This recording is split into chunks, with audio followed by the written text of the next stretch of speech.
ಮಾಡ್ಬೋದು. ಪ್ರತಿಯೊಂದು agriculture waste ಅಂತಂದ್ರೆ ನಿಮಗೆ ಕಲ್ಲು ಕಬ್ಬಣ ಪ್ಲಾಸ್ಟಿಕ್ ಬಿಟ್ಟಿ ಎಲ್ಲಾನು ಪೌಡರ್ ಮಾಡಕ್ ಬಿಡುತ್ತೆ. ಸೊ ನೋಡಿ ಸರ್, ನೋಡಿ ಈ ತರ ನಮ್ಮಲ್ಲಿ ಎರೆಹುಳುಗಳು. ನಮಸ್ತೆ, ನನ್ನ ಹೆಸರು ಕೆಂಪರಾಜು ಅಂತ. ಇದೇ ತಿಪ್ಟೂರು ತಾಲೂಕು ಐನಬಾವಿನಲ್ಲಿ ವರ್ಮಿ ಕಾಂಪೋಸ್ಟ್ನ ಪ್ರೊಡಕ್ಷನ್ ಮಾಡ್ತಾ ಇದ್ದೀವಿ. ಮತ್ತು ಬೇವಿನ ಬೀಜದ ಪುಡಿನೂ ಸಹ ಮಾಡ್ಕೊಡ್ತಾ ಇದ್ವಿ. ಮತ್ತು ಆಲ್ ಓವರ್ ಕರ್ನಾಟಕಕ್ಕೆ ನಾವು ಎರೆಹುಳು ಗೊಬ್ಬರದ ಪ್ಲಾಸ್ಟಿಕ್ ತೊಟ್ಟಿಯನ್ನು ಇನ್ಸ್ಟಾಲ್ ಮಾಡ್ಕೊಡ್ತಾ ಇದ್ದೀವಿ. ಅಂದ್ರೆ ಇದು ಡೈಮೆನ್ಷನ್ಸ್ ಎಷ್ಟಿರುತ್ತೆ ಸರ್ ಅದು? ಎರೆಹುಳು ತೊಟ್ಟಿದು ಮತ್ತೆ 12x4x2 ಇರುತ್ತೆ. 12 ಅಂದ್ರೆ 12 ಅಡಿ ಉದ್ದ, 12 ಅಡಿ ಉದ್ದ, 4 ಅಡಿ ಆಗಲ್ಲ, 2 ಅಡಿ ಎತ್ತರ. ಸೊ ಅಂದ್ರೆ ನೀವು ಆಲ್ ಓವರ್ ಕರ್ನಾಟಕದಲ್ಲಿ ಎಲ್ಲಿ ಬೇಕಾದ್ರೂ ಇನ್ಸ್ಟಾಲ್ ಮಾಡ್ಕೊಡ್ತೀರಾ?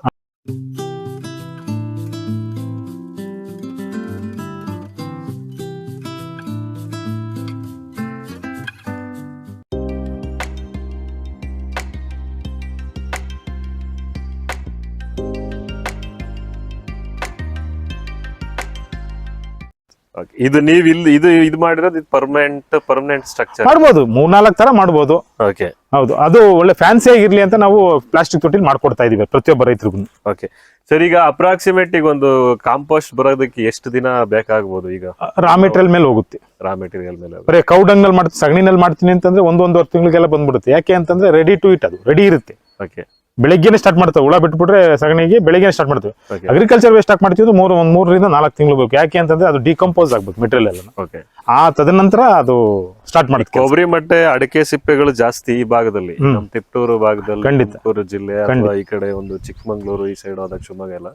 ಈಗ ಅದು ಎಷ್ಟು ದಿನ ಬೇಕಾಗ್ಬೋದು ಸರ್? ಅದು ಈಗ ಬೇಗ ಕರಗುತ್ತಾ? ಅದೇನ ಬರೀ ಇದೆ, ತುಂಬಾ ಮೆಟೀರಿಯಲ್ ಇದೆ ಕರಗಿಸಿ. ವೇಸ್ಟ್ ಡಿಕಂಪೋಸರ್ ಅಂತ ಇದೆ, ಅದನ್ನ ಸ್ಪ್ರೇ ಮಾಡ್ತು ಅಂತಂದ್ರೆ ಅದ್ರ ಪ್ರಕ್ರಿಯೆ ಹೆಂಗೆ ಮಾಡ್ಬೇಕು ಸರ್? ಅದು ಕಾಂಪೋಸ್ಟ್ ಮಾಡೋದಾದ್ರೆ ಏನಿಲ್ಲ, ಅದನ್ನ ಒಂದು ಸಪರೇಟ್ ಆಗಿ ನಾವು ಆ ಮೆಟೀರಿಯಲ್ ನೆಲ್ಲ ಒಂದ್ ಕಡೆ ಸ್ಟೋರೇಜ್ ಮಾಡ್ಕೊಂಡು ನೀರು ಹೋಗೋ ಸ್ಥಳಕ್ಕೆ ಪ್ರತಿ ಒಂದು 7 ದಿವಸಕ್ಕೊಮ್ಮೆ ವೇಸ್ಟ್ ಡಿಕಂಪೋಸರ್ನ ಸ್ಪ್ರೇ ಮಾಡ್ತು ಅಂತಂದ್ರೆ ನಿಮ್ಗೆ ವಿತಿನ್ 3 or 4 months ಅಲ್ಲಿ ನಿಮ್ಗೆ ಸಗಣಿ ಟೈಪ್ ಆಗೋಗುತ್ತೆ ಮೆಟೀರಿಯಲ್.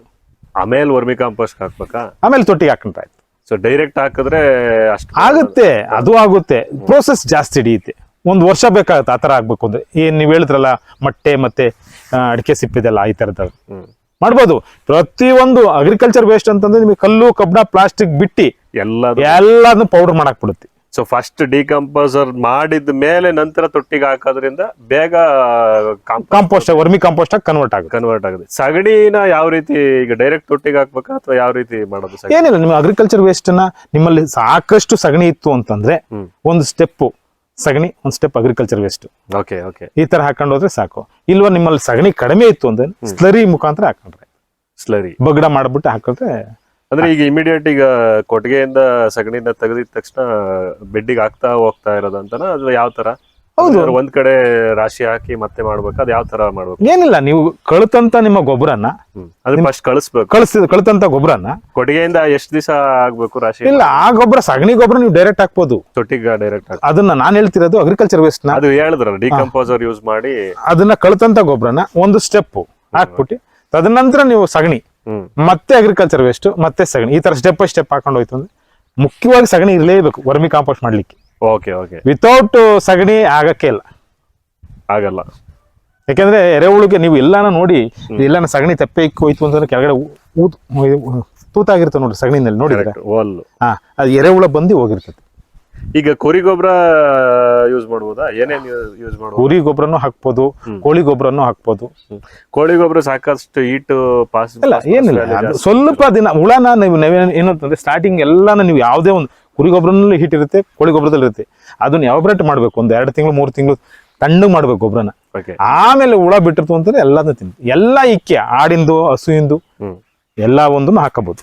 ಸಗಣಿಗ್ ಮಾತ್ರ ಒಂದಿಷ್ಟು ಬೇಗ ಬೇಕಾದ್ರೆ ಡೈರೆಕ್ಟ್ ತೊಟ್ಟಿ. ಹೌದು, ಖಂಡಿತ.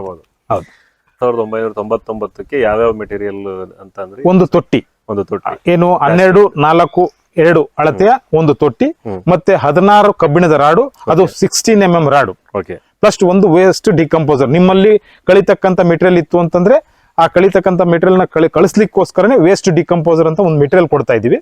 ಅದು ಯಾವ ತರ ಯೂಸ್ ಮಾಡಬೇಕು ಅಂತ ನಾನು ಆಮೇಲೆ ಹೇಳ್ತೀನಿ ನಿಮ್ಗೆ.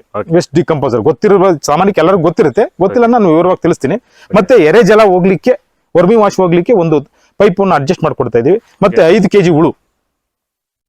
ಮತ್ತೆ ಏನು ಅಂತಂದ್ರೆ ನಿಮ್ಮ ಆಲ್ ಓವರ್ ಕರ್ನಾಟಕ ಬಂದ್ಬಿಟ್ಟು ಫಸ್ಟ್ ಒಂದ್ಸತಿ ನಮ್ಮ ಹುಡುಗರು ಹೋಗ್ಬಿಟ್ಟು ಇನ್ಸ್ಟಾಲ್ ಮಾಡ್ಕೊಟ್ಟು ಬರ್ತಾರೆ ಫಸ್ಟ್. ಮತ್ತೆ ನಿಮ್ಮ ಮೆಟೀರಿಯಲ್ ಎಲ್ಲ ತುಂಬಿ ಎಲ್ಲ ಆದ್ಮೇಲೆ ಹುಳ ಬಿಟ್ಬಿಡೋಕೆ ಇನ್ನು ಮತ್ತೆ ಒಂದ್ಸತಿ ಬರ್ತಾರೆ. ಪ್ಲಾಸ್ಟಿಕ್ ಇಂದು ನೀವೇನ್ ಹೇಳಿದ್ರಿ, ಆ ಪ್ಲಾಸ್ಟಿಕ್ ದೊಡ್ಡದು 12x4 ಮತ್ತೆ ಈಗ 2 ಫೀಟ್ ಏನ್ ಹೇಳಿದ್ರಿ, ಅದ್ರಲ್ಲಿ ಎಷ್ಟು ಉತ್ಪಾದನೆ? ಸರ್ 3 ಟನ್ ಮೆಟೀರಿಯಲ್ ನೀವು ಹಾಕ್ತು ಅಂತಂದ್ರೆ ರಾ ಮೆಟೀರಿಯಲ್ 1 ಟನ್ ಫೈನಲ್ ಆಗಿ ಸಿಗುತ್ತೆ. 1 ಟನ್ 1:3 ಹೌದೌದು. 3ಕ್ಕೆ ಒಂದು. ಎರೆಜಲ ಎಷ್ಟು ಲೀಟರ್ ಸಿಗ್ಬೋದು ಸರ್ ಆಲ್ಮೋಸ್ಟ್? ಎರೆಜಲ ನಿಮ್ಗೆ ಹೆಚ್ಚು ಕಡಿಮೆ ನಿಮ್ಗೆ ಸ್ಟಾರ್ಟ್ ಮಾಡಿದಾಗ ಎರೆಜಲ ನೀವು ಸ್ಟಾರ್ಟ್ ಮಾಡಿದಾಗ 1 ವೀಕ್ ಏನು ಬರಲ್ಲ, ಎರೆಜಲ ಬರಲ್ಲ. ಯಾಕೆ ಮೆಟೀರಿಯಲ್ ಎಲ್ಲ ಡಿಕಂಪೋಸ್ ಆಗ್ಬೇಕು.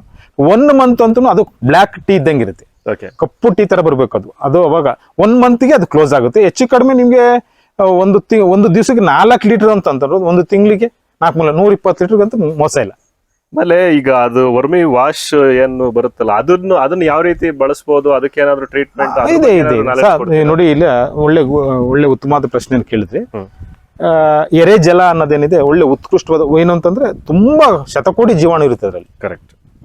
ನೀವು 1 ಲೀಟರ್ ಎರೆಜಲ ಮತ್ತೆ 1 ಲೀಟರ್ ನಾಟಿ ಹಸುವಿನ ಗೋಮೂತ್ರ 8 ಲೀಟರ್ ನೀರನ್ನ ಮಿಕ್ಸ್ ಮಾಡ್ಕೊಂಡು ಸ್ಪ್ರೇ ಮಾಡೋದಲ್ಲಿ ನಿಮ್ಮ ಏನು ಫ್ಲವರಿಂಗ್ಸ್ ಇರ್ಬೋದು, ಕಾಯಿ ಕಚ್ಚೋದಿರ್ಬೋದು, ಮತ್ತೆ ಈ ಮೆಟೀರಿಯಲ್ ಹೊಡೆದಾಗ ಡಿಫ್ರೆಂಟ್ ಕಾಣುತ್ತಿದೆ. ಎಷ್ಟು ಲೀಟರ್ಗೆ ಎಷ್ಟು ಲೀಟರ್? 1 ಲೀಟರ್ ಎರೆಜಲ, 1 ಲೀಟರ್ ನಾಟಿ ಹಸುವಿನ ಗೋಮೂತ್ರ, 8 ಲೀಟರ್ ನೀರು. ಈ ಡೋಸೇಜ್ ಮಾಡ್ಕೊಂಡು ನೀವು ಸ್ಪ್ರೇ ಮಾಡ್ತು ಅಂತಂದ್ರೆ ಒಳ್ಳೆ ತುಂಬಾ ಸಂಪದ್ಭರಿತವಾಗಿ ಬರ್ತದೆ ಬೆಳೆ ಎಲ್ಲ. ಅಷ್ಟು ಹಾಕಿದ್ರೆ ತುಂಬಾ ಅದು ಫ್ಲವರಿಂಗ್ ಕಚ್ಚೋದು ಎಲ್ಲ ಚೆನ್ನಾಗಿ ಬರುತ್ತೆ ಅಂತ ನಿಮ್ಮ ಒಂದು ಅನಿಸಿಕೆ? ಶೈನಿಂಗ್ ಎಲ್ಲ ತುಂಬಾ ಚೆನ್ನಾಗಿ ಬರುತ್ತೆ, ತುಂಬಾ ಶೈನಿಂಗ್ ಬರುತ್ತೆ. ಈಗ ಒಂದು ಕಾಟಗಳು ಜಾಸ್ತಿ ಇರುತ್ತೆ ಅಂದ್ರೆ ತೊಟ್ಟಿಗಳು ಕನ್ಸ್ಟ್ರಕ್ಷನ್ ಆದಾಗ ಇಲಿಗಳ ಕಾಟ ಇರುತ್ತೆ, ಇರುವೆಗಳ ಕಾಟ ಇರುತ್ತೆ, ಅದೆಲ್ಲ ಹೆಂಗೆ ಕಂಟ್ರೋಲ್ ಮಾಡೋದು, ಹೆಂಗೆ ಅದನ್ನ ನಿಯಂತ್ರಿಸಬಹುದು ರೈತರು? ಇಲ್ಲ, ಅದನ್ನ ನೀವು ನೋಡಿ, ಇದು ಎರೆಹುಳು ಗೊಬ್ಬರನ ಎಲ್ಲಾರು ಮಾಡಕ್ಕಾಗಲ್ಲ. ಯಾವಾಗ್ಲೂ ಅದ್ರ ಜೊತೆ ಇನ್ವಾಲ್ವ್ಮೆಂಟ್ ಆಗಿದ್ರೆ ಮಾತ್ರ ಅವನ್ನೆಲ್ಲ ಕಂಟ್ರೋಲ್ ಮಾಡಕ್ ಸಾಧ್ಯ. ಅದು ಹೆಂಗ್ ಮಾಡಬಹುದು, ನೀವ್ ಯಾವ ರೀತಿ? ಅದಕ್ಕೆ ಏನಿಲ್ಲ ಸರ್, ಅದಕ್ಕೆಲ್ಲ ತುಂಬಾ ಮೆಡಿಸಿನ್ ಇದೆ, ಅದಕ್ಕೆಲ್ಲ ಆರ್ಗ್ಯಾನಿಕ್ ನಲ್ಲೇ ಇರುತ್ತೆ, ಆರ್ಗ್ಯಾನಿಕ್ ಬೇಸ್ ನಲ್ಲೇ ಮಾಡಬಹುದು. ಈಗ ಇರುವೆ ಬಂತು ಅಂತಂದ್ರೆ ಕೆಂಪು ಇರುವೆಲ್ಲ ಅಡಿಗೆ ಅರಿಶಿನ ಹಾಕಿದ್ರೆ ಕಂಟ್ರೋಲ್ ಆಗುತ್ತೆ, ಇಮಿಡಿಯೇಟ್ ಕಂಟ್ರೋಲ್. ಮತ್ತೆ ಇಲಿಗೆಲ್ಲ ಏನ್ ಮಾಡ್ಬೇಕು ಅಂತಂದ್ರೆ ಇಲಿ ಔಷಧಿನೇ ಬರುತ್ತೆ, ಅದನ್ನ ತೊಟ್ಟಿ ಸುತ್ತನ ದೂರದಲ್ಲಿ 2 ಅಡಿ ದೂರದಲ್ಲಿ ಇತ್ತು ಅಂತಂದ್ರೆ ಅದೆಲ್ಲ ಕಂಟ್ರೋಲ್ ಮಾಡ್ಬೋದು. ನೋಡಿ ಸರ್, ನೋಡಿ ಈ ತರ ನಮ್ಮಲ್ಲಿ ಎರೆಹುಳುಗಳು 2 ತರ ಮಿಕ್ಸಡ್ ಇಲ್ಲಿ ಇರುತ್ತೆ, ಯುಡ್ರಿಲಸ್ ವಿಜನಿಯಾ ಮತ್ತು ಐಸಿನೋಫಿಲಿಡಾ ಅಂತ. ಸರ್, ಈಗ ಒಂದು ಎರೆಹುಳದ್ದು ಲೈಫ್ ಸ್ಪ್ಯಾನ್ ಎಷ್ಟು ವರ್ಷ ಬರುತ್ತೆ ಸರ್? ವರ್ಷಗಟ್ಟಲೆ ಏನಿಲ್ಲ, ಇದು ದಿನಗಳು, ತಿಂಗಳು 1.5 ತಿಂಗಳು ಅಷ್ಟೇನೆ. 1.5 ತಿಂಗಳು. ಸರ್, ಇದು ಮತ್ತೆ ಏನು ಒಂದ್ಸಲ ಈಗ ಬಿಟ್ಮೇಲೆ ಈಗ ಒಂದ್ ಸಲ ತೊಟ್ಟಿ ಒಂದ್ ಬ್ಯಾಚ್ ಕಂಪ್ಲೀಟ್ ಆದಾಗ ಎಷ್ಟು ಬರ್ಬೋದು ಇದು? ಸರ್, ನೀವು 1 kg ಒಂದ್ ತೊಟ್ಟಿಗೆ ಹಾಕ್ತಿವಿ ಅಂತಂದ್ರೆ ಅದು ನಿಮ್ಗೆ ಕಂಪ್ಲೀಟ್ ಆಗಿ ಒಂದು 2 ತಿಂಗಳೊಳಗೆ ಹೆಚ್ಚು ಕಡಿಮೆ ಒಂದು 10 ರಿಂದ 12 kg ಮಲ್ಟಿಪಲ್ ಆಗಿರುತ್ತೆ. ಅಷ್ಟೊಂದು ಮಲ್ಟಿಪ್ಲೈ? ಹೌದು.